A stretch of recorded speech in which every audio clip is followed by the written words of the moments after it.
early on, I realized that I was very, what's it called, squeamish. So I would usually walk out of my criminal law lectures because I couldn't really stand listening to injustices going on.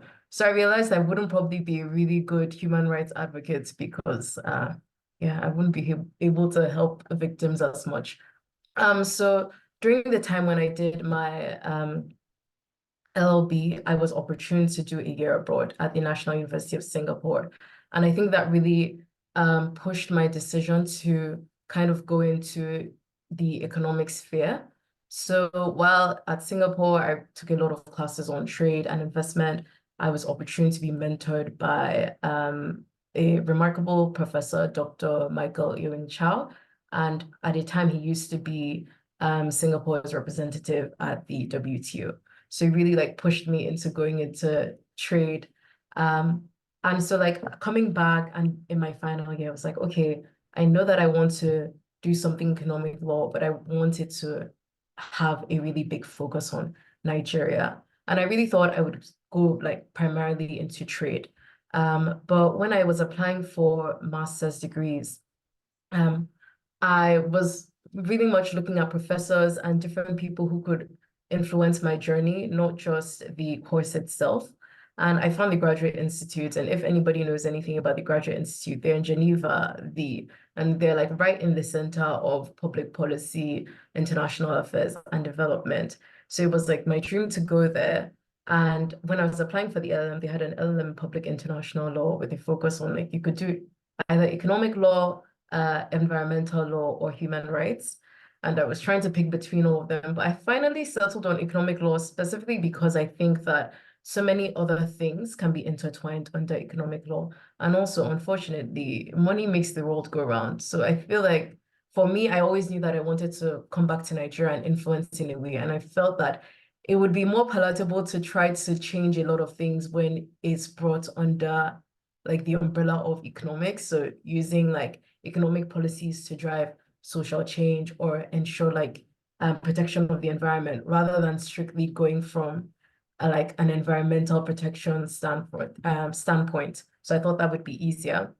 And by the time I was doing my LLM, a huge push for me to actually go to the Graduate Institute was Makan Mose Mbengwe, who is one of the leading experts in investment law, just globally and also on Africa.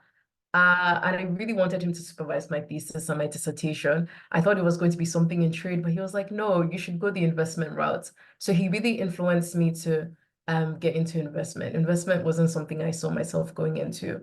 But even though that's where I kind of ended up, I still have like a broader love of everything economic policy and how I think in your introduction, you talked about how I'm big on intersectionality. My mission and my goal specifically in my career is seeing how the intersectionality between different streams of international law can be used to ensure sustainable development. So how can we ensure that our economic policies also are providing for social protections, are providing for protection of the environment? Because usually, I feel like sometimes we think that the economy is averse to other things like, oh yeah, if you want economic development and protection, that comes at a risk of environmental protection, or that comes at a risk of human rights, which honestly has traditionally been a thing over the past centuries. But I really want to be involved in a new way that we think about economics, where a lot of other things can fit within it. It's all about sustainable development. How do we ensure that our economic development also entails social development and environmental development? And I think that's kind of like what I'm doing now. So I moved back to Nigeria really with that focus on trying to promote those policies. I wouldn't say I'm an expert yet, but trying to do that. So before I started at NIPCS, a legal officer, I worked with an NGO, a socio-economic rights NGO. So still using those pushing of economic policies also with protection of human rights. So even though I'm trade and investment right now, or let's say investment, I'm still in my career trying to see how all those different things intersect, because I don't think that we live in a void where we can just push one. We can use one to also promote all the others. So yeah, that's it. It's all behind the scenes. All right, thank you so much for that. And I mean, it's quite interesting, and I don't know, it just seems like you're one of those people who's actually doing a lot so early to be part of like a conversation that concerns everybody, because I think the importance of trade and investment in Nigeria is quite understated. Like, we complain about so many things, the end of development, investors leaving the country. I think crime has left the country, and so we're looking at all of these people leaving, and this conversation is just quite so important, like right now, to be having. So we're just going to dive in quickly to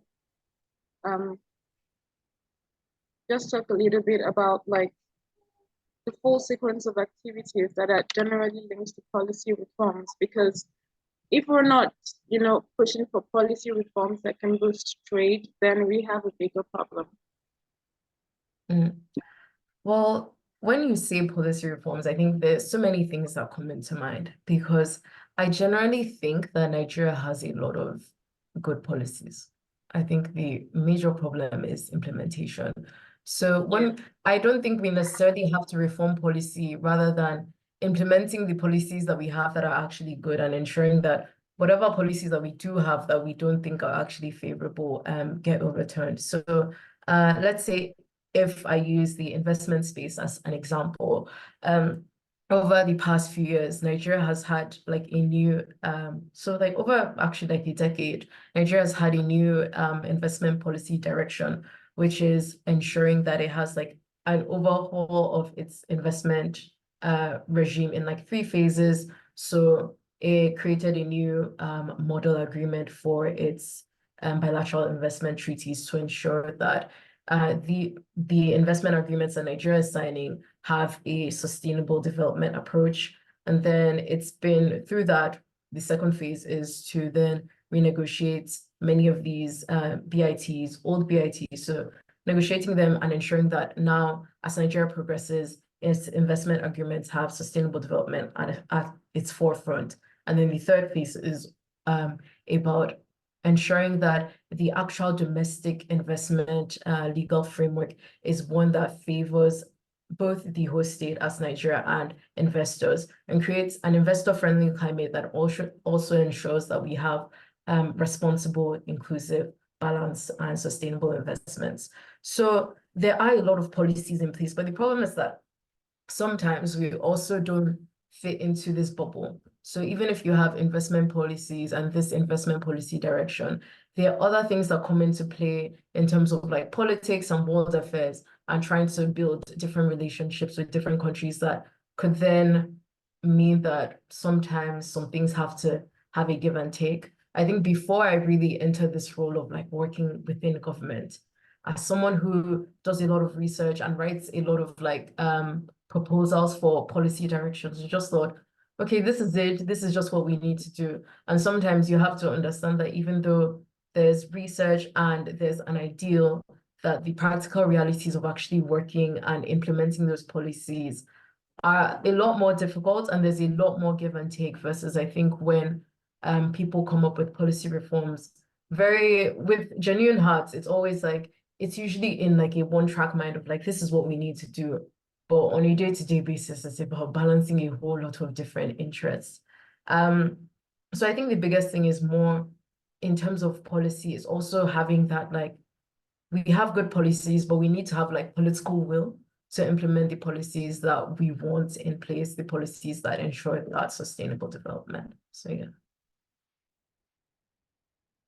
See, so I think that it's quite relevant. I was at a breakfast briefing with Dr. Oluwagbemiga, I think it's the chairman of the AFCFTA board, and I think I mentioned this to you, where he said that every time he goes to any of these briefings, the only thing he's going to say is implementation, implementation, implementation, implementation, because that's like what we need to start talking about. That's what we need to drum into people, because, for example, the policies supporting acts like the AFCFTA is quite good, but then we're now at stage where we're delaying, and like people's legs are a bit like more relaxed with the implementation. So I think that's quite hitting the nail right on the head.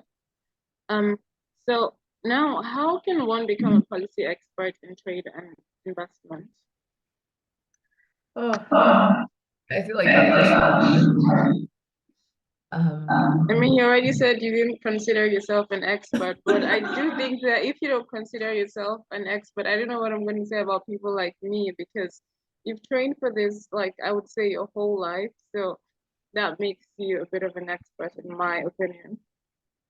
I think for me, the biggest thing is having passion for what I'm doing. So I wouldn't say I'm an expert. I feel like it's the passion that drives me. I'm really, really invested in seeing how I can, I don't know, act as a small tool alongside others to try and build Nigeria's economic space. Because I think there is so much that we can do, and we're really, what's it called? We're not meeting, honestly, we're not meeting the expectations that we should have of Nigeria. There's so much that Nigeria can do. There's so much that can be done. We can flourish economically. So I just want to like play a hand in that. But I think if you're thinking about me and trying to get involved in policy, I think for me, the biggest thing is just like if you're actually interested, find out what area of like economic policy you're interested in. Are you interested in trade and investment? Why specifically are you interested in that? So finding out like what your actual objective is, what your goal is, and then seeing how you fit into that. So I feel like the easiest place to start off from is honestly just like research and reading, because anyone can, we're in the age of social media, anyone can put anything out there. And by researching, reading, writing, you're also able to create a network and connect with different people and also find avenues where you fit in. So I think for me on my journey, a lot of things that I was doing before, I've been like a researcher for a while, but then through that, I was like, okay, I need to build myself up. And I wanted to work, I've interned and worked with like investment banks. So I've worked in private sector, understanding what is it on the ground level, but that's very much private investment. And then working with an NGO also gave me a different perspective about like, how do you push for public policy on the ground? But then working with government has also given me a different perspective of like, okay, yes, when I was within the NGOs, this was what I was saying, but within government, this is how different things align. So I think it's finding out what you want as your end goal, but also building up different steps to do that, but also not living in like a bubble. I don't think anyone can, even the people who I admire and I look up to in this space will probably say they're still learning. Everyone is still learning. So we're never truly experts, but trying to build yourself up, you can never know everything, but on a daily, just trying to interact with the research, with the conversations that are happening. There's a lot of reading that has to go on to actually understand what's going on. And so I'm constantly reading. I think I'm part of like a lot of different like what's it called? Reading clubs Reading for groups, trade and yes. investment law. Yeah. So I get things I'm like constantly reading and also doing things like this where I can get to have conversations with different people and also build up that perspective. But yeah, you kind of have to just push yourself into this space, if that makes sense. It won't Yeah, just that come. that actually makes a lot of sense. So like, I mean, you already know I do have some experience in the banking sector, and but then trying to move into like the advisory space has sort of been a little bit of a challenge for me. So like, I mean, I don't know, can you comment on the difficulty in sticking to one area of expertise? Well, maybe because I have a very intersectional view about how things work. I don't necessarily think that people have to stick to one thing, but you have to find a commonality between all the different things that you're interested in. So for me, that's, yes, I'm interested in pushing for sustainable economic development, but within that, that also involves like my interest in corporate responsibility and like human rights due diligence. And that also involves my commitment to ensuring that we have environmental protections, but it's all within like under one body. So I think that's it. I feel like it's very hard, especially at the early stages of your career, to see that you're going to stick to one thing, because you can end up being pigeonholed and it can prevent you from actually actively growing. But whatever it is, as long as there's like this overarching thing to it, I think that it's fine. I think finance, which also involves like fiscal policy, monetary policy, is all within economic policy. So that also affects investment. Nothing happens. Nothing is on its own. Nothing really stands on its own. So as long as you can find the connecting themes, it's fine. And also the good thing about generalization is that it ensures that different people are bringing in different perspectives to whatever policies are happening and being shaped, because you also don't want to have someone who has, let's say if I have a one-track mind and I usually only think about investment, I'm not the only person that needs to be in this space in terms of creating and implementing policies. We need to have someone who is really involved in thinking about social protections and what's it called, social governance, who then is also bringing, yes, like you have a perspective where you want these investments to come in. My perspective is like, okay, these investments are good, but how are they affecting local communities? And you need that to have holistic policies. So there is a space for everybody, because we need to ensure that the policies that we have not serve everybody. Like, obviously not everyone is going to win, but we need to ensure that we are also accounting for different interests within whatever policies we're implementing, because that's the only way that Nigeria and the economy can at least work for the majority. Yeah. Well said, Osi. Thank you once again. And I mean, I think there are a lot of people here that are joining us that might not have even delved into like policy, but want to. So I've not seen this being spoken about like thoroughly, but in your own words, I'd like to know what is policy? Policy to me is just, it's a strategy, it's an agenda.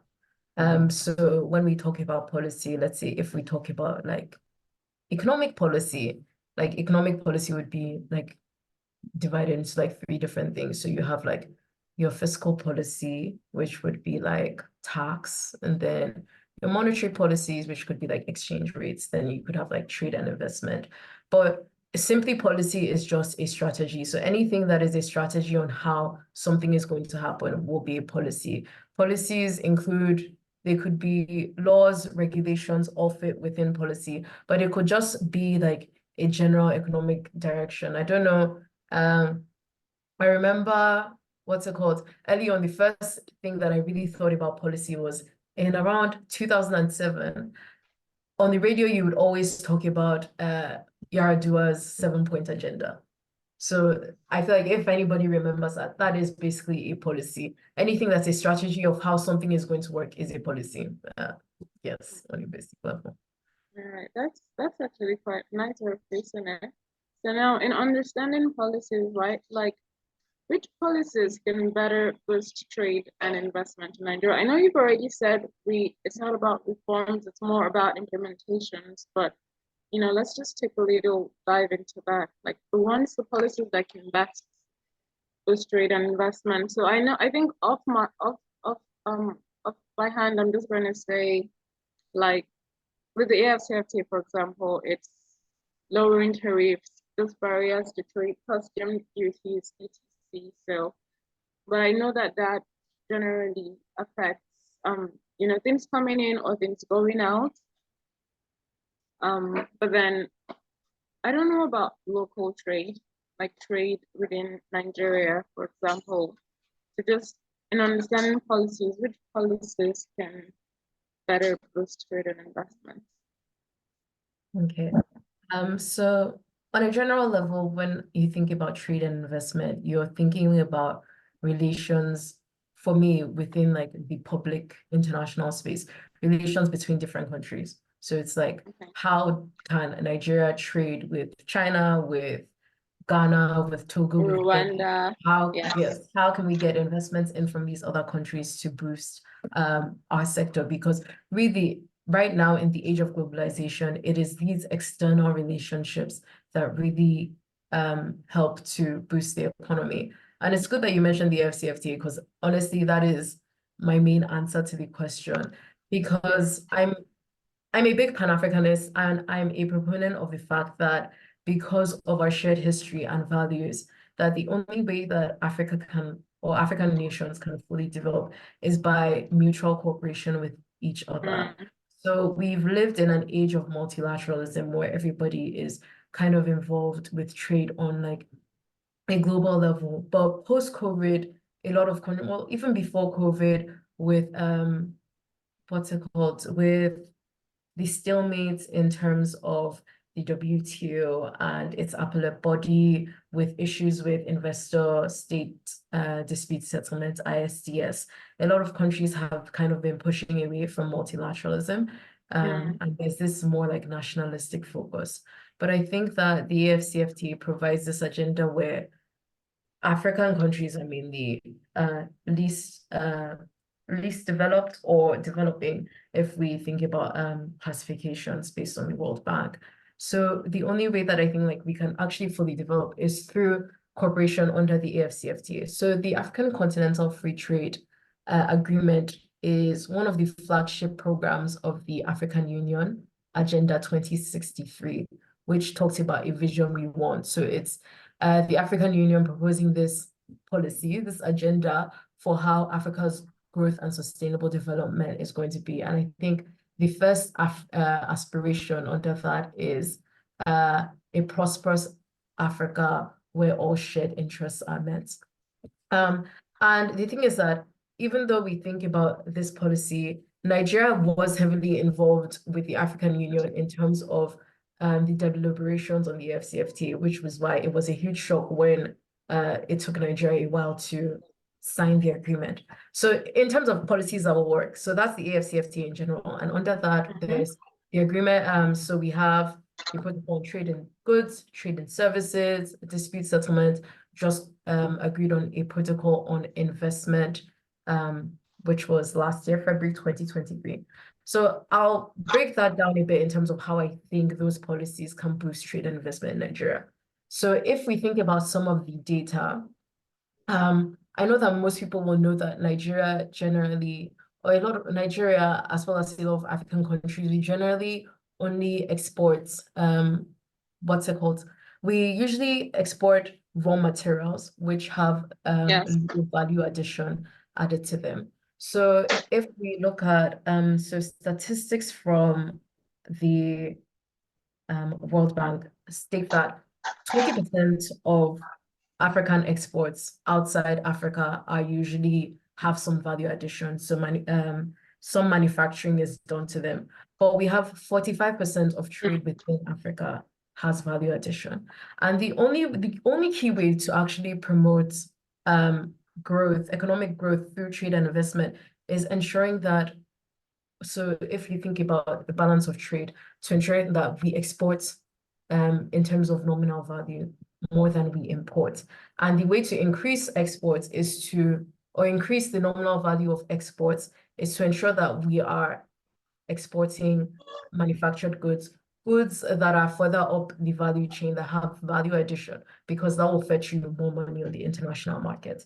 So if we're already doing more of that within intra-African trade, it provides us an opportunity to ensure that we're actually ensuring that we're not just producing raw materials, because in the end, it's like, yes, we export crude oil and then we import refined petroleum at a more expensive rate. What happens if we actually refine that petroleum in-house or somewhere within Africa, and then take advantage of those lower trade tariffs, those zero tariffs, zero barriers? It also makes the imports cheaper.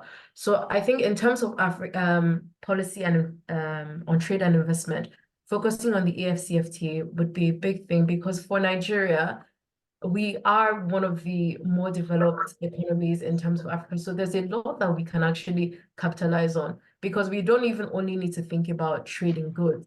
Trade in services is a big thing, and Nigeria has one of the strongest like financial markets and financial sectors in Africa. So in terms of exporting financial services, if we even think about our information technology sector or even entertainment services, there's so much to capitalize and hone in on. But also it means that we can build regional value chains so let's say, for instance, if so a lot of, let's say Nigeria doesn't produce cotton, but okay, let's use cocoa for example.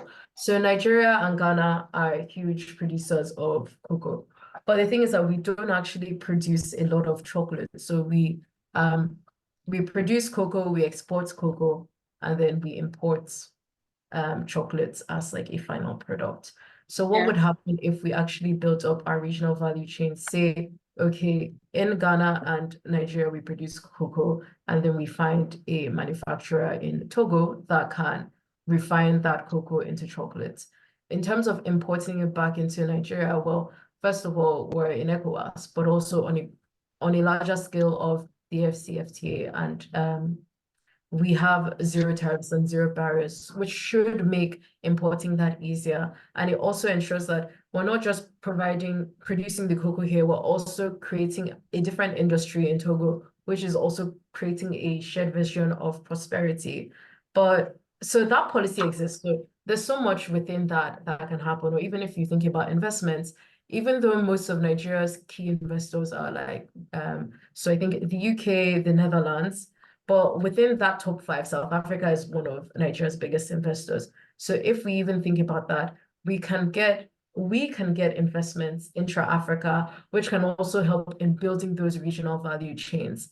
But there are a lot of problems with that. So that's the policies that can help. But to get those policies off the ground and actually properly implemented, we then have to think about financing and funding, which is one of the huge barriers to that, because right now, earlier you talked in your introduction, you spoke about the end of development, and the reason why there's a conversation going on globally about this end of development is that we're going through like a global economic crisis and funding is drying up. So usually in terms of like these projects, if we even think about the cocoa example into chocolate, we need to think about actually having good road networks, the logistics of that.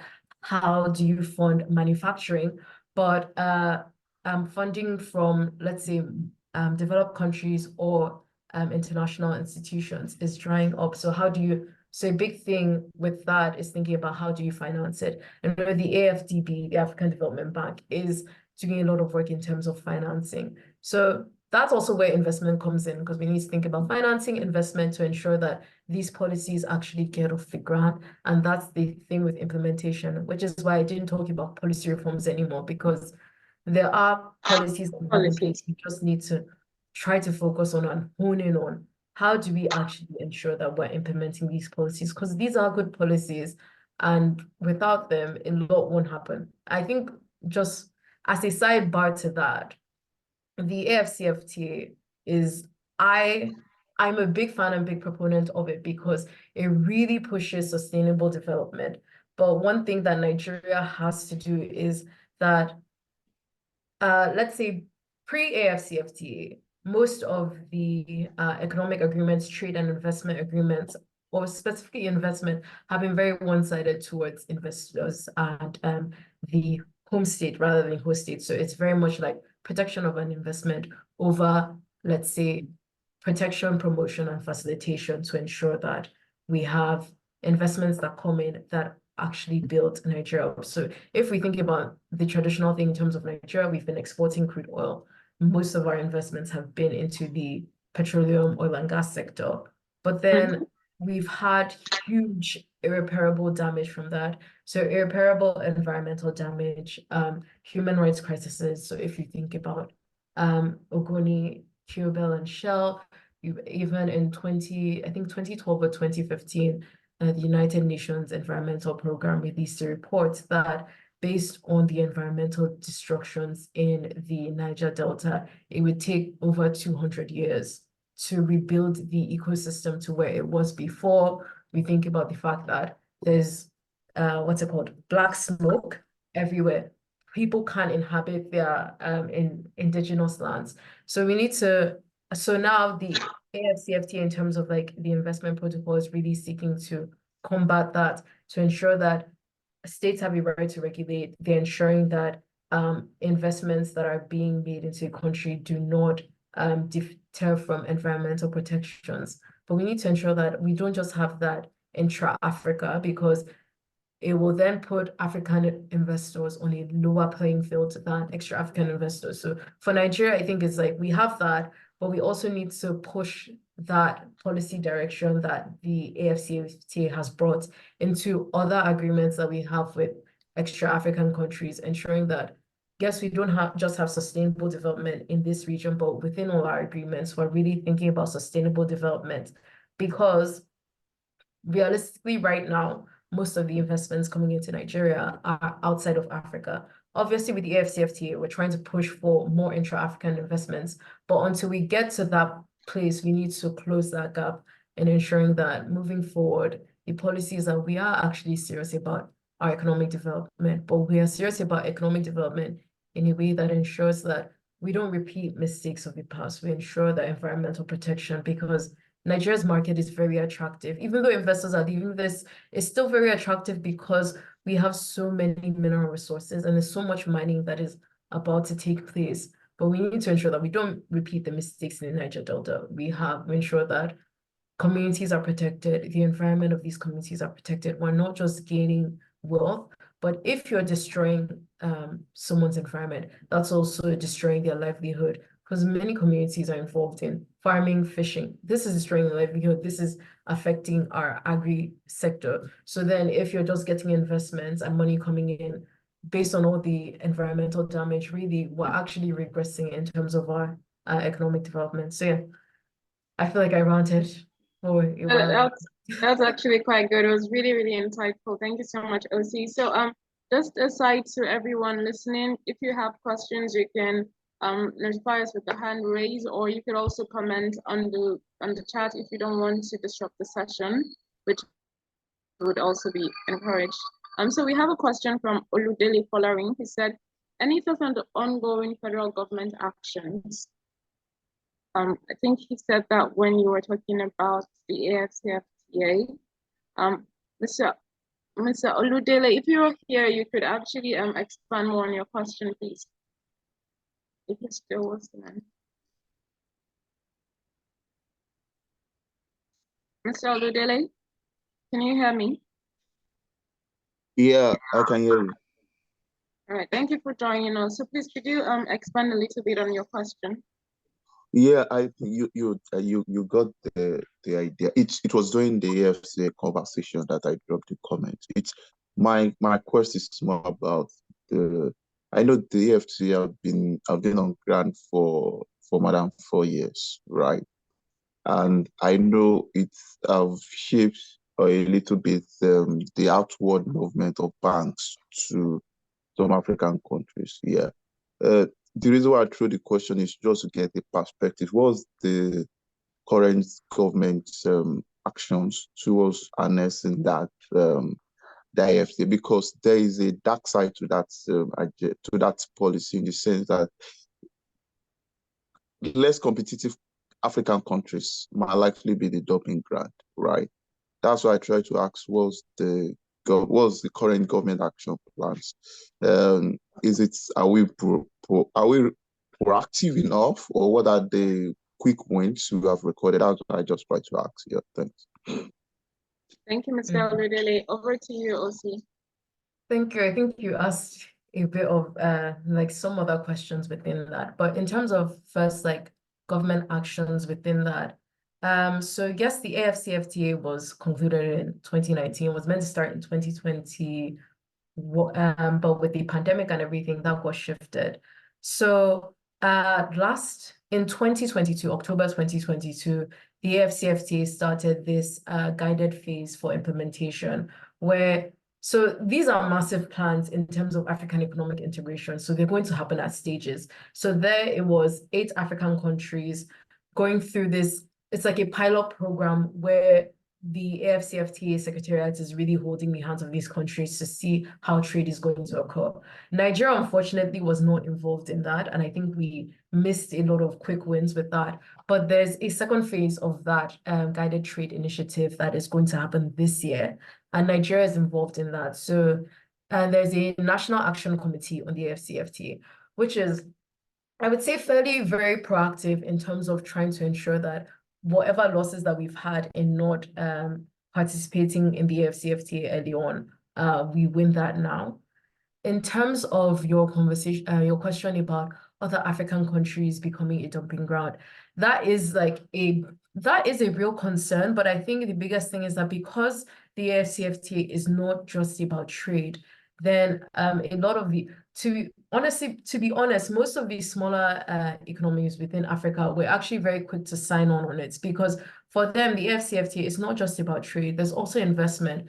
But we have so many landlocked countries. We have so many countries in terms of the size of their population, of their GDP, where they don't think that, where they can't be as competitive as other countries. Because honestly, if we think about it, just the predisposal to having a larger population already makes Nigeria more competitive.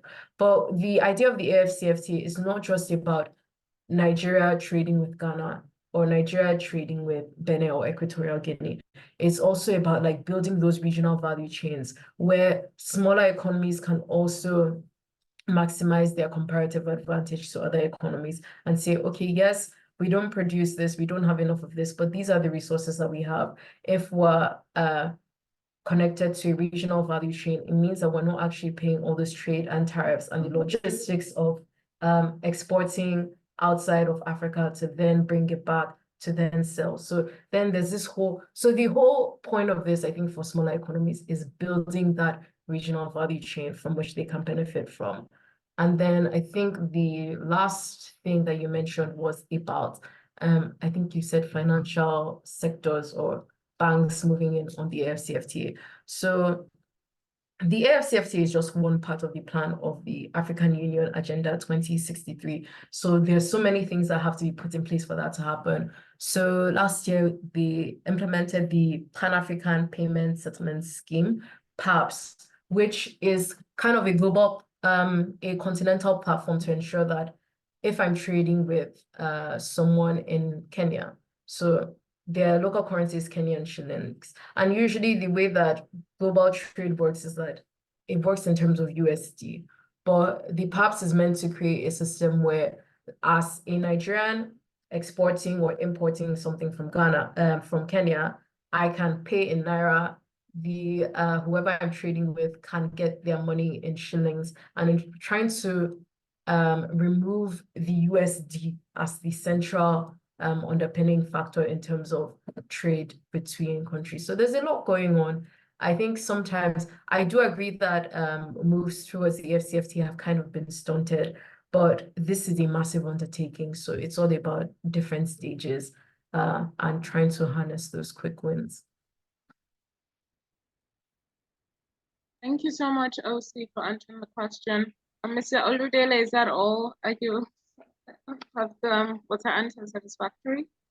Can we move on? I think it remains. I just a little bit want more like concrete statement to say government has done this or these are that kind of stuff. That's what I was in addition to what she said. But I think I'm a little bit satisfied with that. Yeah.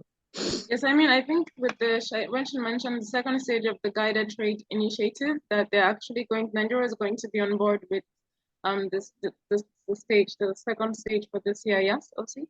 Yes, definitely. Yes, so the government has actually been trying as much as it could to implement the AfCFTA, but that's still, I mean, I always say that one part of like being in the policy space is that it's a lot of hard work just getting anything to be sort of approved or acknowledged in the space, like getting the government to look into this, to actually admitting it. So it's more a lot of talk, and a lot of these where you go back home and you feel like the policy, the reforms, no one is actually listening. So I think that's the honest way to interpret that question, that answer, Mr. Oludele.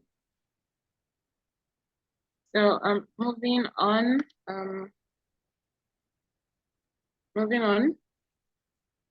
What are the benefits of trade and investment? Or how can you respond or comment to that? There are so many benefits of trade and investment, but also I work in trade and investment. So of course I'm going to say there's so many benefits. But I think for the biggest benefit is in terms of economic growth and diversification of the economy. Because if you think about it, or if you think about just like how we think about GDP, is consumption, investment, government spending, and then exports minus imports. So your net imports. So trade is really like a lifeblood of how an economy grows and functions. Because also when you think about it, not every Nigeria in itself is not going to be able to produce everything that Nigerians are going to consume. And not everything that Nigeria produces will Nigeria consume. So we have to think about a give and take, but we also have to think about economies of scale and a comparative advantage. So there's some things that it would be easier and cheaper for Nigeria to produce versus other countries, and then we can focus on that and trade with other countries.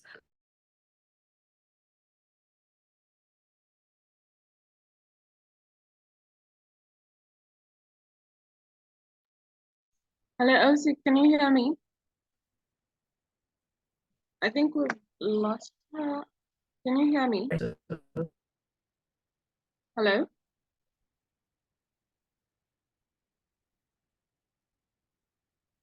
Hello, can anybody hear me? Yeah, yes. Okay, so I think Osi, if you can hear me, we lost you.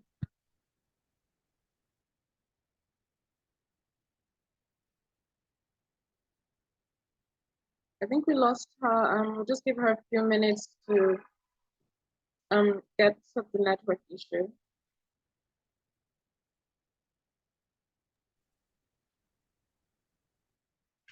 So in the meantime, like I said, if anybody has questions, you could kindly comment in the chat so that it's on file, just to enable us to keep track of all your questions.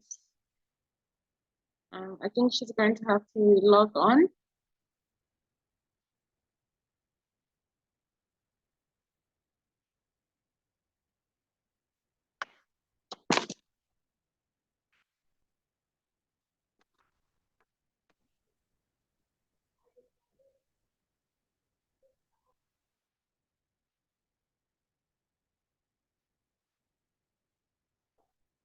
Sorry about Hi, that. Osi. Welcome back. Can you hear me now? Yes, we can. Welcome back. Okay.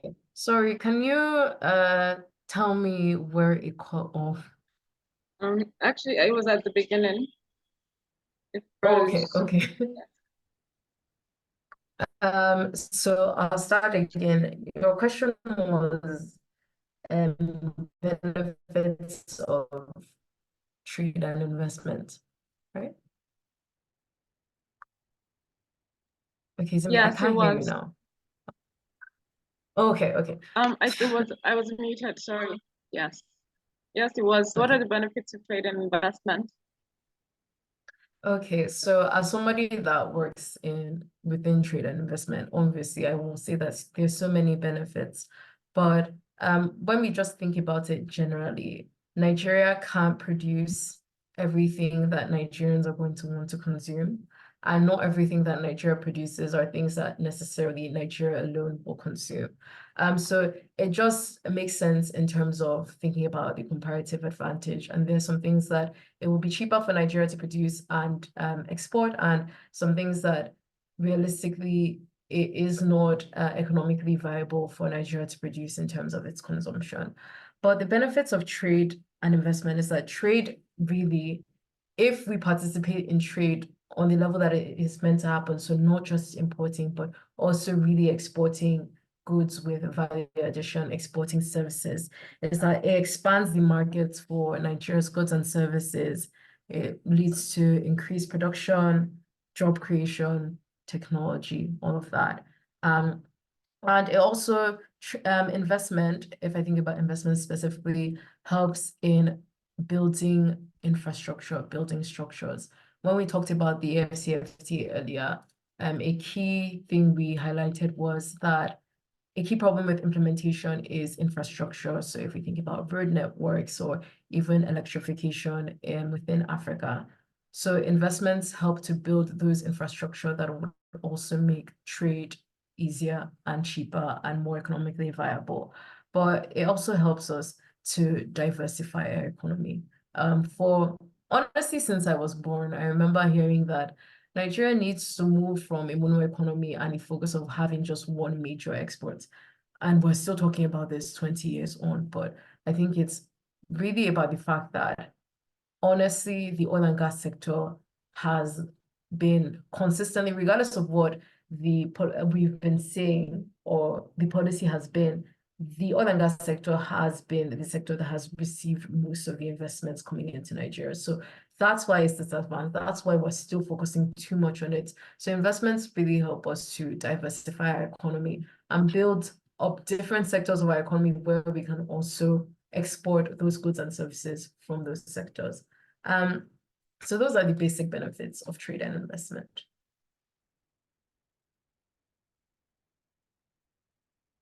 For sharing, Osi. So we're still in the trade and investment section of this webinar. I would like to also talk a little bit for you to comment a little bit on what are the challenges of trade and investment. I think that this is a no-brainer because on some level we sort of are aware, but as someone who works in the trade and investment space, you might have a bit of knowledge, like you might have a different or more concrete challenges in that sense. Okay. So like I've been saying throughout sorry, is there an echo? Is there what? No, I thought there was an echo. I was hearing like feedback. Okay, no, let me just mute myself so that it's quiet. Okay. So in terms of the biggest challenges, like I've mentioned, I think twice or three times on here, the biggest challenge right now is infrastructure deficits.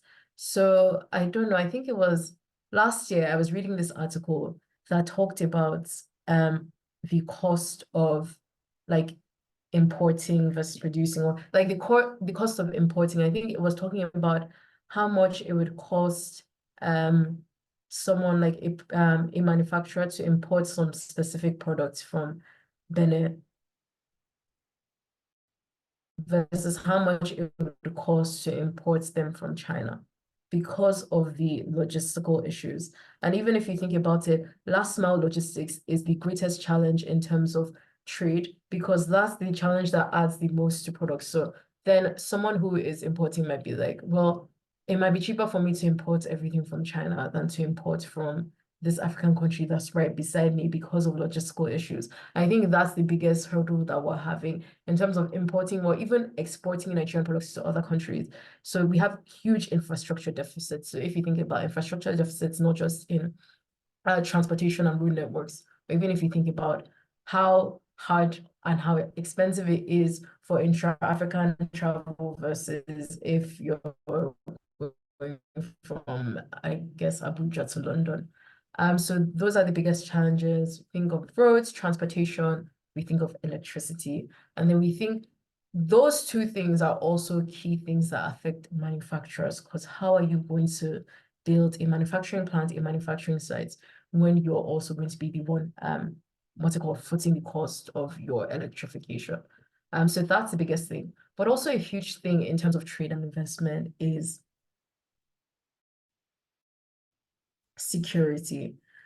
So if we think about the fact that a lot of things are not going to be invested in, or even if they're invested, investments are being made, it will probably just be in resource extraction because of security concerns, where people are like, oh, the cost of, in terms of security challenges, if I'm going to be refining this raw material into a different product here, I might have these specific security challenges. And a number of countries do give their investors warnings in terms of like security challenges in various host states that can lead to issues there.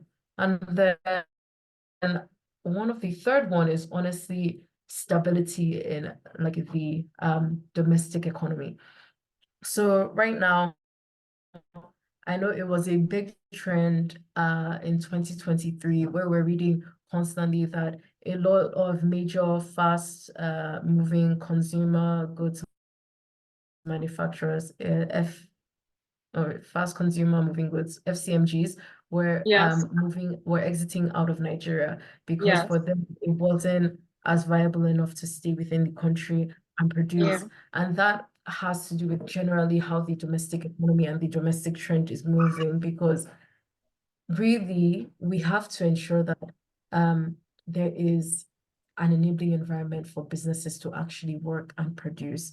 If the cost of doing business is higher than your overall revenue and your profits, then you're going to stop. So there's so many policies that go into that. I think 2023 was really a slump for the Nigerian economy because it seems that we're on a more upward trajectory and there's more stability. But those are the major challenges. I can't necessarily speak to a lot of fiscal policy and monetary policy that goes into it because that's not really my area of specialization, but those things really affect trade and investment. All right, thank you so much. Thank you so much for that, OC. You've really spoken well about the challenges actually, and like I said, it's kind of like a no-brainer because I just as a sample, I think I went to Mango a few months ago, I think in February, to go purchase, and it had gotten so bad that they had started taking the price tags off the items because of how unstable the dollar was. And so for them to make any purchases, they would have to go scan to see what it was saying for that day. At some point, I heard the sales people talking that there was a time when Mango had things of like 15K or even 20K, but it had so much that stuff that you would get there for 15,000 naira in January was now like 43,000 naira. And obviously this was discouraging people. So this fast moving businesses, Prime has also left Nigeria. I think it's just Netflix. They're leaving because it's not very viable for them to have their businesses. And like you said, it's just infrastructures and all of those things that are our biggest challenges in boosting trade and investment. So moving on a bit, how are policies implemented? Okay, we already have dived into that with the ASFTA implementation and the guided trade initiative, but I would just like for you to comment a little bit on this.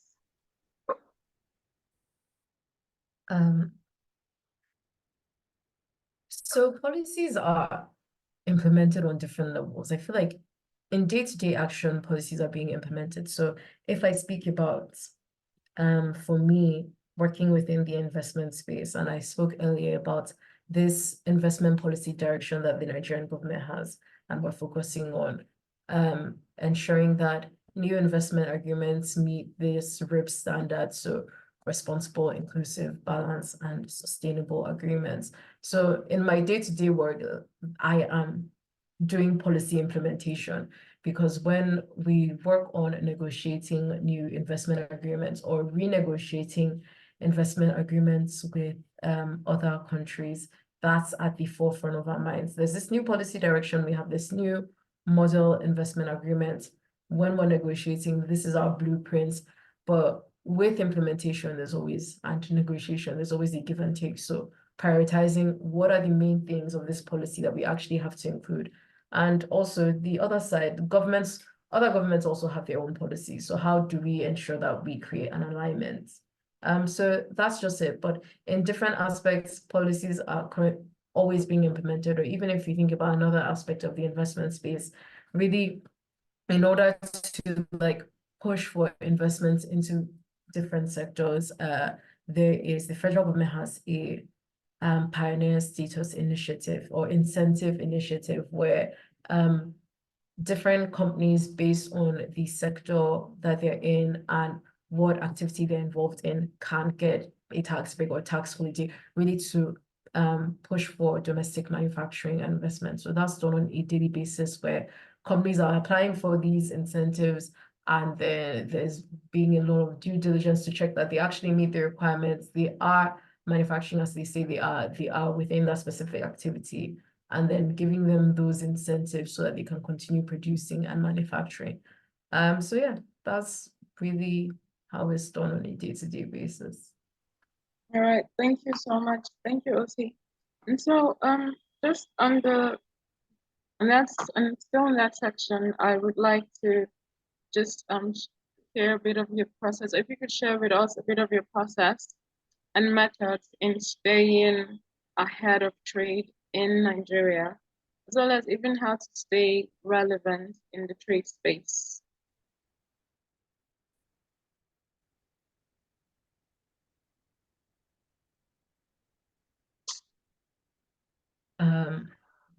So a key thing is like to constantly build yourself. Like I spoke about when I said I don't think I'm necessarily an expert, is because there's always something new. There's always something that you don't know. So I'm constantly trying to read up to stay informed in the space. Thankfully, I already have like benefit of having some inside knowledge because I work like directly with investments. So on a daily basis, like this is what I'm hearing about, this is what I'm learning. So I get some inside scoops before things are released. But generally, it's honestly, I feel like an old person. It's always reading the news. Yeah. Reading the news, listening to news. I'm subscribed for a lot of finance and business newsletters. So that has become to the office. I read my newsletters, see what's going on. Because also sometimes based on the news, even not within like a specific sector, it can help you predict what's probably going to happen. And then I mentioned that I was part of a lot of reading clubs for trade and investment. So usually I get like monthly readings of like papers to read. So I was because I did a lot of that obviously when you were in school, but as a working professional, oh sorry. Oh yeah, I wanted to say that at some point you're going to have to share with us like a list of these groups and clubs that you're in so that we can also become members.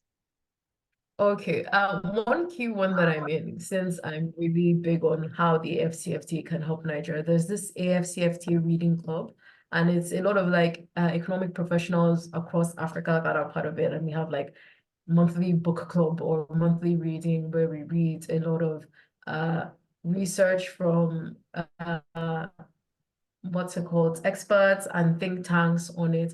So it's like finding those niches and reading about it. I'm constantly focusing on what UNECA is publishing, the WTO, the African Union, subscribing to all these websites and reading about it, because Nigeria doesn't live within a void. So even if something specifically isn't happening within Nigeria, something happening on the international space can affect what's happening in Nigeria, but also to understand the trends of like, okay, right now, when a global economic crisis, this is not just happening in Nigeria, this is what's happening elsewhere. And maybe this is what is happening elsewhere, and this is why, or this is a policy that's being implemented in another country. How does it fit into Nigeria? Is it something that we can learn from? Is it something totally detached from that? And also just being part of networks. I know that people talk a lot about having mentors.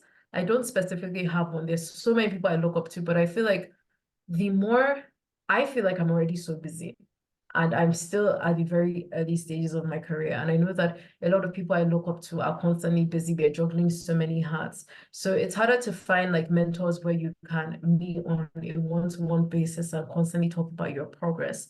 But being part of networks, I found is that actually networking with your peers who are invested as you are in growing within the space is a lot more helpful, because you get to have like that whole network where, oh, you're also a young person interested in building Nigeria's economic development. Okay, how can we work together? How can we build things? And they're the ones that are more likely to send you information to say, okay, this is what's happening, or this is this opportunity to get involved or to write.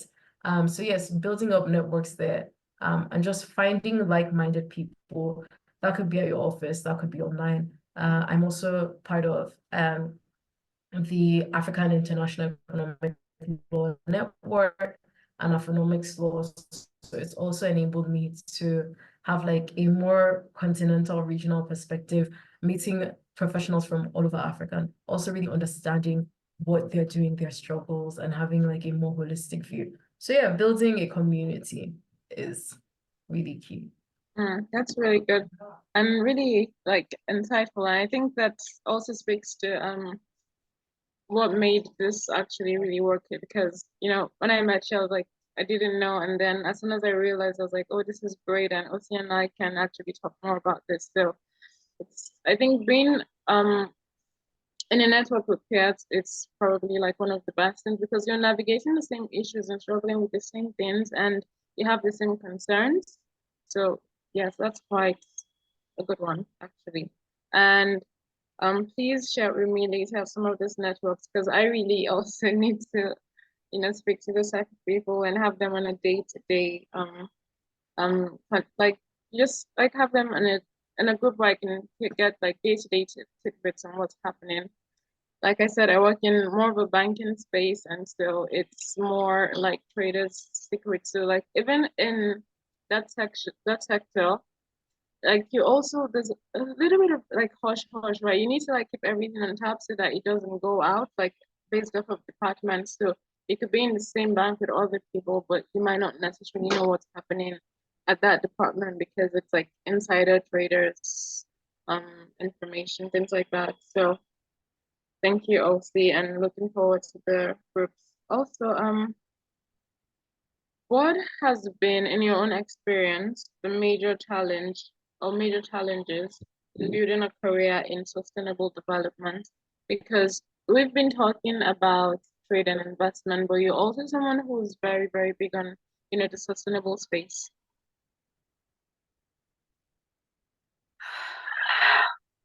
Well, I would say a major challenge is also that there is kind of like a lot of, even though sustainable development now is something that is like a term that I feel like we repeat on a daily basis, it's Yeah. still also very hard, especially when you think about the fact that we're not doing enough in terms of sustainably building communities. So I said before I worked in government that I was working within an NGO. And I think working with NGOs, you really see like the ground hands-on work that is being done in terms of like trying to move sustainable development. But I feel like a lot of people are actually averse to what sustainable development truly means, even though they perpetuate the language on a daily basis.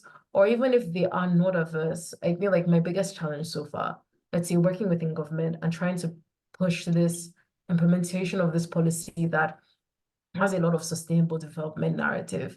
I feel like you would feel on the global stage with how much the SDGs are talked about and that everybody is kind of like in on it and everybody agrees. But the biggest challenge has actually been being involved with a negotiation with another country, with an investment agreement, and being like, okay, these are some issues. We want to ensure that we're protecting labor rights, that we're ensuring that environmental standards are not being diminished in order to force the investment. And then hearing from the other side of the table that this is an investment agreement. Why do we have to put sustainable development inside here? It's like sustainable development is already covered by the UN. We don't need to have an agreement. Investment agreements should be investment agreements and have nothing else. We don't need to talk about the environment. We don't need to talk about human rights. And when for me hearing that, I'm like, wow, I thought that everybody would just be on board with that. So trying to like see the give and take, because also when you're working within government and you have like a specific target that you have to meet, you have to negotiate this agreement. So what is the give and take? And you thinking internally, like, this is what I feel, but also I have a mandate to fulfill. So how do I ensure that what we're doing is in line with the policy, also gives and takes, but is also something that I still feel, what's it called, good about. So yeah, really trying to ensure that sustainable development and those conversations move aside from things that we just rant about policy, but also in what actually happens on ground in the practical things. These are the investment agreements that are going to govern what we're doing in the future. How do we ensure that those conversations are actually fully embedded in them? I think that's the biggest challenge, especially when, like for me, I'm still really junior in my role. So there's less that I can influence, but how on a daily basis can I ensure that I'm always saying, yes, there needs to be sustainable development here. Yes, we need to look at this, we need to look at that. Sometimes it's just trying to voice them out, but also understanding that not every time, you don't always have the power every time to ensure that things go in a certain way. Yeah. Thank you, Elsie. And so, what are some of the key things that one should do to maximize research impact in the trade and investment space? Because I know that a whole lot of it, like you mentioned earlier on, was research, right? Even to stay relevant, to know what policies are being implemented, it's research, but how can you maximize that? Because for a beginner, it could feel overwhelming. I remember that I had a similar experience because there was just so much, about, there's so much to read up on the AFCFTA. At some point, to better get a good grasp on the AFCFTA, I had to start like printing out handouts the way that I did when I was in uni, because it wasn't just enough at some point to read on my phone anymore or my laptop. Like the screen time, it was just a lot. So I would just like print out the documents, staple them, go home and make these little notes and have like a highlighter just to get it. So how can someone maximize research in this space? So I might need clarity. So when you say maximizing research, do you mean like maximizing your own research, like researching and like writing, or how do you like gain from reading research? Is that it? I mean, I think actually I have the first one, but then I think both ways, if you can comment on both, would actually be great, because it's more like maximize research impact in the trade and investment space, because you do have to stay up to date, but then it feels overwhelming sometimes, like which ones are more, relevant, which ones aren't, and sometimes it feels like a bottomless pool of how much you have to research. So the key trick to just knowing which ones would, or just how to use it better, how to, make the most out of research and staying up to date. Well, even though there's a lot to read, I actually think that there's a huge, what's it called, research deficit, especially when we think about trade and investment in Nigeria and our economy, because I think so many things are under-researched, which is also a big thing that I think affects our policy implementation. So I don't know if you've ever tried researching, but there is not a lot of data there's not a lot of economic data about what happens. Yes, like the Nigerian Bureau of Statistics like produces a lot, but there's really not a lot of data compared to, like, let's say if I was trying to write a paper about something happening in the UK or like the UK's economy. It would be so easy to, at the tip of my fingers, to find the answers and find the research. And I think that the lack of data affects other researchers, because they're like, oh, how can I write about this thing? Because am I just writing only from personal experience? Where's the data to back it up? Because if research isn't actually backed up by data and facts, then in the end, you're not really producing anything tangible, anything that can actually solve a problem. Because for me, I think that research should aim to solve a problem and fix a gap. So the biggest thing that I would first say is that there's not enough data. There's not enough qualitative and quantitative research and data being produced. And that's what I would advocate for. So if like anybody here on the call work for think tanks, these are things that they should think about, like, how can I actually create good qualitative research that can help like researchers or good quantitative research that can help people who are just like everyday writers write about something and have research and data and facts to back up their writing. So that's the first biggest thing I would say, that we need more data on Africa produced by Africans. We need to keep track of what's happening, because it's only by understanding what's happened in the past and using that data that we can also predict the future and ensure that our policies are in line to something that can help our development. So yes, that's my first answer. And I think also generally in terms of like research and keeping up to date, you can never read everything. There's always going to be something to read. So I think just subscribing to finding out, I think you have to kind of like, even though I said generalization is good, you have to pick a niche where you want to know more about, because you can't know too much about everything, and you just have to start small and build up on it, which is why I said I usually like getting subscribed to newsletters, because they give you like tidbits of what's happening, and then based on that, or based on what's going on, then you can pick like, okay, this is the most interesting thing to me, or the most relevant. I might look in this more and see how this can affect my line of work, or this can inform future policy or something like that. But you can never read everything. It's a daily thing. Once you make it like a constant habit, you're going to be informed about a lot, but never about everything. Thanks so much, Osione. So moving on, I don't know if we have more questions. If we have questions, you can put them in the chat. for anyone who has any questions, and then we can take them up as on a rolling basis. So back to our questions. So OC, how can upcoming professionals like myself and others in this group, how can we improve the trade and investment policy space?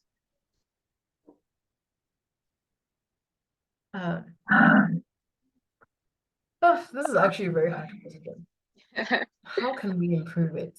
I think it's a lot more of us have to be involved, because generally speaking, for me, maybe because I wasn't, when I studied like international law, I didn't study in Nigeria. So for me, it was very hard trying to find a community of like-minded professionals who were actually interested about investment and trade that weren't like a lot older. So I think it's more like just being active and pushing for that, because when there are more people talking about the same thing, then you have louder voices and you can be able to project and push more for reforms. But if everybody is in their own specific silos, it's harder for things to get done. So I would say take up space, know that there is a space for you and that there's so much that can be done. And it's like taking up a mantle. Like I'm doing that in my own small way, where I'm like, I know that there's so much that can happen with Nigeria in terms of economic growth and development. And I want to use my own little way to kind of affect that. So for professionals, it's like, I know I'm not really that active on LinkedIn, but like building up your LinkedIn, talking to other people, putting out what you're researching, because if no one else knows what you're doing, then you're not going to be able to connect and you're not going to be able to have a voice. I think we spoke earlier on like producing research, and thankfully with social media being able to publish different things, because honestly, when people are, in terms of policy reforms, when things are going to be reformed, usually there's like a whole committee and these people research. So your research could be something that they see and they're like, oh, this is an interesting idea. Maybe I didn't think about it. It might not be that you write this research and directly then everybody is talking about it. But you putting out an idea means that other people can see it, and it can also inform and shape the way that other people think. So you also have to kind of be vocal and put yourself out there. If no one knows that you're interested in trade and investment, then you're not really going to help. So research is the easiest way that I think you can enter the space, but also try to get involved in other things. There's so many fellowships in terms of African economic researchers, but for me, it was also trying to push to get within government and get that experience and see how I can change, or like not change, because like change seems like such a huge thing, but how I can influence from within. Obviously, it's in like in small ways, but you need to try to actively get involved within spaces. So like you're doing now, you said, even though you're mostly focused on the banking sector, you're now with Aloinett as like an associate and then delving into that. So you can't just say that you're interested in something without being vocal about it and pushing for it. And doing the work. We will speak to mentors and they'll let us know. But yeah, you just have to have that like hunger drive and try to do it in your own little way. And also know that you might not, don't go into it thinking that you're going to do the next revolutionary thing, because I don't think that Nigeria needs heroes. We need a lot of people just interested in the same thing that are able to push you up. We need a movement. We don't need heroes. We need like, okay, if OC isn't here today, somebody else is still interested in ensuring that there's sustainable development in the trade and investment space. So it's not one person pushing the mantle, but building it where it's like it's a day-to-day thing. This is a regular conversation that people are having, and it's not just a conversation. This conversation is influencing the actions that we're taking. All right, thank you. Well spoken, well said, OC. So moving on, well, this has actually been a very good, insightful session, and I do think that you've actually said and covered, basically nailed it on the head. Sorry. Yeah, it always confuses me, but yes, thank you for that. So, could you share some general advice and tips on setting and drafting policies? I don't know if you've had to, I've always believed that lawyers were like more of policy drafters and writers than say people like myself who are like in the diplomacy space or who have a background in diplomacy, because I think policy writing has to do with, and I mean like in the practical sense, like where you're drafting like the policies into law, because I think policies, just like bills, have to be moved into law. So I think it requires, lawyers. So just like tips on advice on setting and drafting policies. Tips and advice on drafting policies. Well, Okay, I think thankfully, to in my make it master's program, simple. we had a whole module focused on how to draft policies and negotiate. But I feel like that's something lawyers are the ones that mostly draft policies. But Yeah. honestly, tips, I am in big favor of like research-backed policy, because you can't. Something that unfortunately we sometimes suffer for in Nigeria in terms of policy drafting is transplanting. So just taking this exists in this country, it looks good, and then we transplant Putting it it like in this is another. going to work.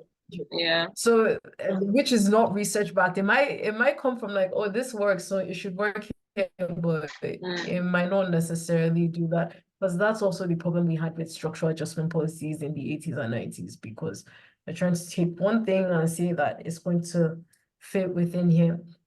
So I would say if you are ever in a space where you are going to be drafting policy, you need to research, you need to understand what effects that policy will have. And also a big thing is thinking about implementation. Sometimes we have the best ideas, like this policy is going to, like, yes, we should do this. Yes, everyone should have free education. Yes, those are all nice. But then you need to think, because there's no point of a policy if it cannot be implemented. So put on a practical hat and be like, okay, yes, I'm writing this policy, but let me imagine on the ground that I'm the person implementing this. I feel like also always thinking about it from the implementation standpoint. How will this actually work? What will happen if this happens? Or if this is going to be interpreted in a court of law, what does this mean? What does that mean? Yeah. Right. I hope that was actually helpful. I don't know how much of a practical tip that is, but No, yeah, it look at it from actually, the implementation. I mean, it actually did, because I mean, I think I was vaguely familiar with transplanting, but I actually didn't, like I hadn't, like there was not like an acknowledgement to this being how, like the process that most Nigerian lawyers use in forming this policy. I had a vague idea, but I have a better understanding now of how they're being drafted. I don't think it's like what most people do. I think sometimes we can just suffer from it. I don't think like, because there's this whole theory of like legal pluralism, and also in terms of research, seeing what works in another country could actually be very helpful in drafting a policy, or seeing what works in another sector could be helpful. But it's more like, yes, this thing can be good there, but ensuring you also do your own research to make sure that yes, it will, actually based on can the apply conditions within this, it can actually apply, rather than just being like, this is good, we're putting it here. It should be like, okay, this is good. Feeding off from this is how our own situation looks like. These are the effects like this policy will actually have in this specific situation. Okay, it works, or it might not work. Think of something else. Yeah. All right. Thank you so much. But then still on the policy conversation, how can we monitor the reach and impact of this policy reforms? Like again, the AFCFTA, biggest example of this, but in a world where we didn't have AFCFTA and it wasn't the biggest, thing we're talking about in trade and investment, how would we be able to monitor the reach or impact of a policy? But you can still use an AFCFTA as a sample. I'm just saying that's why this question is kind of important. Like in a space where we weren't using the AFCFTA, we're not big in the conversation around AFCFTA. How would one monitor the reach and impact of the policy reform? Okay.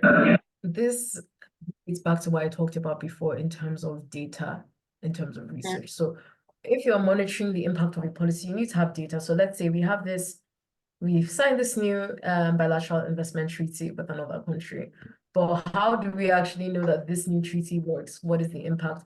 We need to ensure on ground, like, okay, if someone is investing or applying for like an investment certificate, what is the host state of the investor? We need like those small details are the things that add up for you to be able to do proper like monitoring and evaluation to see what's going on. Or monitoring, okay, who does Nigeria actually trade with in terms of getting export licenses or at the border, at customs, like, okay, where is this good actually going to? What is happening? So it's like building up on all of that data is what then implementation means. It's like one thing, then it builds up, and then you can effectively do your monitoring and evaluation. And I think that's one of the biggest problems that the Nigerian government specifically suffers with is in terms of like monitoring policies, because it's expensive, it's hard. And I know that usually in terms of monitoring policy implementation, a lot of NGOs have taken it upon themselves, which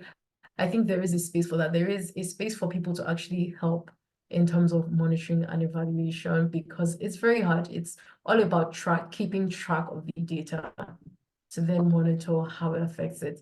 And yeah, it's something that we are lacking. We are lacking a lot of monitoring of policies, which means that we're going to keep implementing policies that may not work because we're not monitoring their impact. They may be working, but we don't know how effectively they're working to then see that this feeds into something else.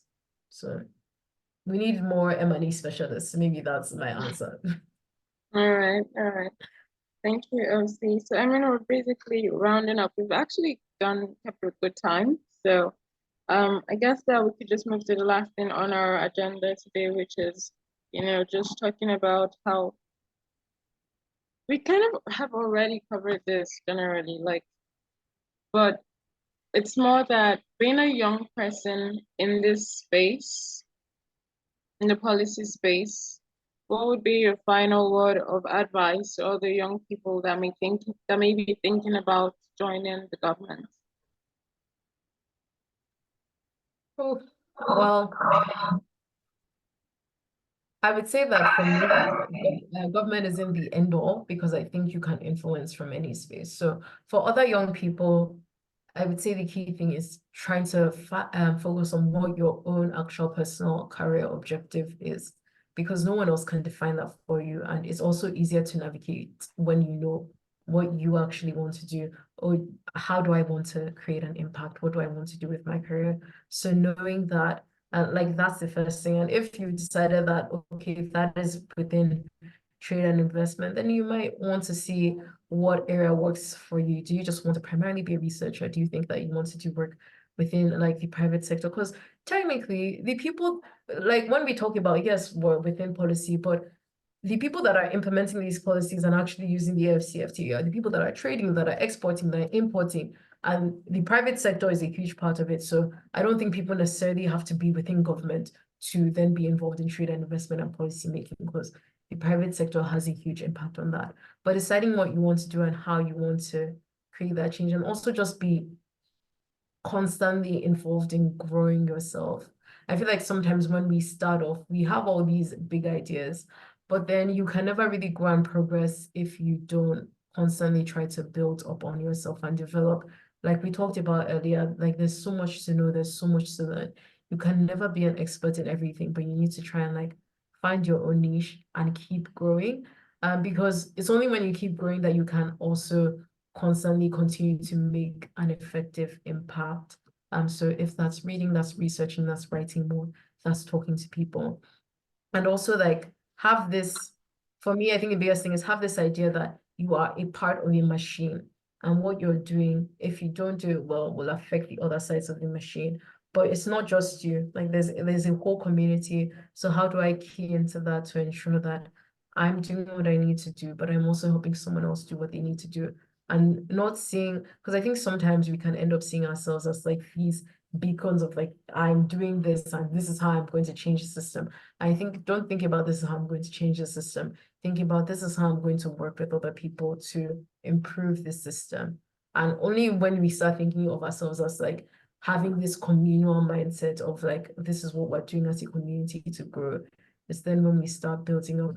It's like a long process, but like if you have a passion for it, if you've already decided that career objective for yourself, it gets interesting. Like every single day is interesting, and you're going to be excited to develop yourself because this is actually what you want to do. And because you have an objective, that is the thing that keeps you going. Because sometimes day to day, you might not see the impact of the work you're doing. You're like, oh, you're typing this agreement or you're answering phone calls or this, it might not be as exciting, but having that overall objective and knowing how your work and your career feeds into that and feeds into general economic growth and development, I think is the biggest way. Yeah. All right, thank you so much, Osi. You truly have covered so much, especially for beginners or people who imagine policy analysts or people who want to be policy experts in the future. You've actually really addressed some of these issues. I think we have a message from Susan Tyre. She says, "Thank you so much. This has been quite insightful. Looking forward to the next seminar." So thank you so much, Osi. And with that, Osione is a legal practitioner at the Nigerian Investment and Promotion Commission. Yes. And you can find her on Instagram. I don't know if you're on Twitter, but just so that you can stay updated with you. No, I'm not on Twitter. You can find me on like LinkedIn or Instagram. Instagram. Osione Oseni-Elamah. Reach out for anybody on this space who is interested in policy development, in trade and investment. Reach out. I'm always interested in talking to other people because I feel like that motivates me to continue and learning from other people. So reach out. I hope that through all these I can also learn from other people and continue to grow. I'm also still trying to build myself. I'm not an expert yet, but I'm very interested in creating a network of investment space within Nigeria, Africa generally, and globally. All right, thank you so much for making out the time on your Saturday, and thank you everyone for joining. Like I said earlier, so the series began in 2023 to help emerging policy analysts navigate the policy space through masterclasses with policy experts or people in the policy space. Like Osi likes to remind us, she's not an expert yet, but just people in the policy space who have experience, and we're just hoping to leverage off their experience to become better in the policy space or just to navigate the policy space better. So you can find us on Instagram, Twitter, LinkedIn at Aloinett Policy, and I am Aida Oluwagbemiga, your very humble host for today. So thank you all so much for joining. Have a great weekend, and until the next webinar, you can stay updated on the social media pages so that you can know when we're having the next one or when the next one is going to be. And thank you so much, Osi, for agreeing to do this and for sharing your knowledge and experience with us. Thank you so much for having me. I hope everyone has a good day, and thank you so much for joining on a Saturday morning. Yeah, thank you. We've got like positive feedbacks in the comments. Susan says thank you. Uzoma also says thank you, and it's been a good one. Bye, Osi. Bye. Thank you. Thank you. Bye. Thank you.